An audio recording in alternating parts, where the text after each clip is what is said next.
Bonjour, je suis très heureuse de pouvoir vous parler quelques minutes de ma profession, la plus belle du monde à mon sens, la profession d'infirmière, que je ne regrette pas un instant d'avoir choisie. Je travaille depuis à peu près 10 ans et je ne me rappelle pas un seul matin m'être levée en me disant non, il faut que j'aille travailler. Pas un matin, j'y suis allée à reculons. C'est un métier qui pour moi a du sens. Qu'est-ce qui a plus de sens que de s'occuper d'une personne qui en fait a besoin d'aide, qui est affaiblie, diminuée par un handicap, une maladie, et qui en fait a besoin des autres. Et quand on peut donner, quand on peut apporter cette aide-là, pourquoi s'en priver? J'ai eu la chance de travailler dans un service de cancérologie pour adultes, dans lequel il y avait des lits de soins palliatifs.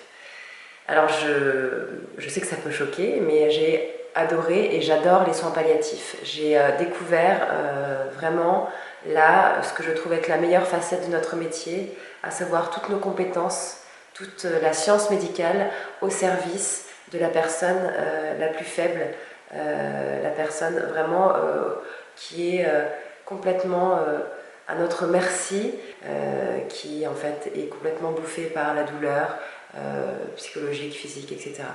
Donc c'est tout ça au service d'une personne vraiment faible.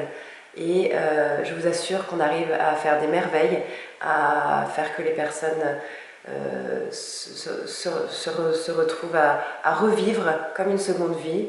J'ai vraiment découvert quelque chose de super et j'ai qu'une envie, c'est d'y retourner le plus rapidement possible. J'ai eu la chance de vivre une autre expérience complètement différente.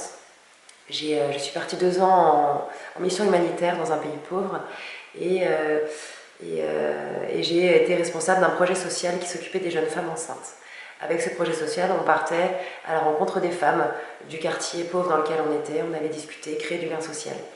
Et là, je me suis retrouvée bête, parce que je me suis retrouvée face à des femmes qui me sollicitaient, qui me parlaient en fait de leur avortement, de la souffrance qu'elles ressentaient après, du vide intérieur, de la tristesse qui restait comme ça en fond d'écran, de la culpabilité parfois. Et moi, je me suis retrouvée toute bête, avec pourtant mon bagage, infirmière, française, super bien.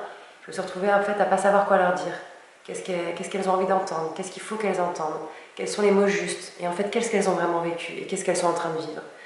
À l'école d'infirmière, on ne nous forme pas sur cette détresse-là, la détresse psychologique liée à l'avortement, on n'en parle pas. Dans le milieu médical, on n'en parle pas. C'est un sujet qui dérange, un sujet qu'on n'aime pas aborder, on ne sait pas. Et puis en fait, pourquoi est-ce qu'on en parlerait en fait? Puisque les femmes elles-mêmes ne sont pas demandeuses, elles ont honte, elles pensent qu'on ne va pas les comprendre et elles ont raison, on ne les comprend pas. Elles pensent qu'on va les négliger et elles ont raison, on les néglige. Donc voilà, moi j'ai été très frustrée en tant qu'infirmière de me retrouver à ne pas pouvoir m'occuper de ces personnes-là correctement en tout cas. Je l'ai fait à ma manière, mais je pense que je ne l'ai pas fait correctement. Et très triste en tant que femme de voir que certaines de mes consoeurs pouvaient être abandonnées comme elles le sont, pouvaient être méprisées.